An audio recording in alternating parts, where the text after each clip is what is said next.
So I watched a pretty interesting little commentary and analysis by Ben Norton on his channel, Geopolitical Economy Report, about how the West is divided over the ICC, the International Criminal Court, issuing arrest warrants for Netanyahu and former Israeli Defense Minister Gallant.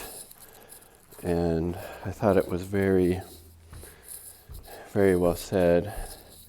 The U.S., the U.S. always talks about the international rules-based order, right? And Norton said, this boils down to the U.S. or the West in general, particularly the U.S. though. They make the rules and they give the orders, and just the utter hypocrisy, right? They were supporting the ICC when they issued, the arrest warrant for Putin after the Russia invaded Ukraine at the start of the, special military operation a couple years ago. The U.S. was totally in support of the ICC then, but when it goes against their political interest at this point,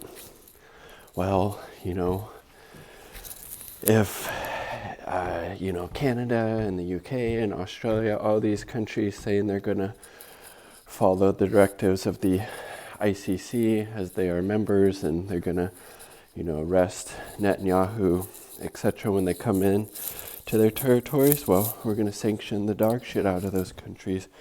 We're going to try to economically suffocate them, which is what U.S. Senator Lindsey Graham said they would do. And again, as Norton pointed out, this criticism is being leveled at supposed allies of the U.S., that they're going to economically suffocate or strangle them for being signatories of the International Criminal Court and abiding by that, and saying that these people would be arrested because they've been charged with war crimes and crimes against humanity. And then there's only a few of these far-right countries and governments who have said that they wouldn't follow the direction of the ICC, namely, what was it? Is it Javier Milei? That's Argentina, right? Unless I'm getting it mixed up, my apologies. And Orban of Hungary. Not very many, right? And then you even have Joseph Borrell, what is he, the spokesperson for the EU,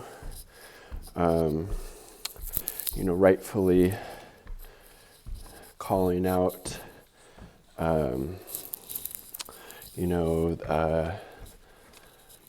Netanyahu and the like, who were saying, these charges are anti-Semitic, and Borrell is like, no, this can criticize Israel and people in government there when they in fact commit wrongdoings and war crimes and crimes against humanity. That's not anti-Semitic, that is just based in reality, right? So Norton was he was commenting on the fact that there is this split. UK is supposedly saying they would honor this ICC request. Canada, Australia, there's probably some other ones I'm forgetting about, which is huge because, again, those are supposed allies of the United States, right? And then also the fact of this rhetoric of the U.S. establishment would want to really sanction sanction economically supposed allies for following through with international law. And also, obviously, the US is trying to make an example of these countries to not follow through with this because they think, well, they could be next because Israel wouldn't be able to continue to commit this genocide without the explicit support financially and militarily from the US regime, as well as from, the UK and France and Germany. Oh yeah, Germany is another one who said that they would not honor this ICC request to arrest Netanyahu, Gallant. It also should be pointed out that one of the leaders of Hamas, is it Mohammed Deif? He was also named in that ICC request. So there was a bit of both sides in it going on, which I didn't mention in my first video kind of commenting on this. But Germany, repeating history, right? As Norton pointed out, not wanting to hold war criminals responsible for war crimes and crimes against humanity, very similar to what transpired during the Third Reich.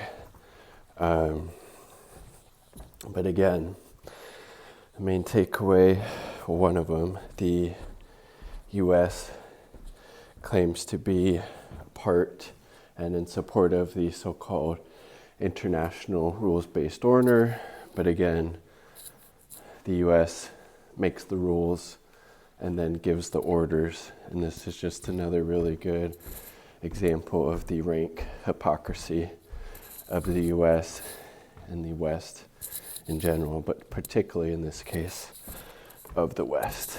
Let me know what you think down below.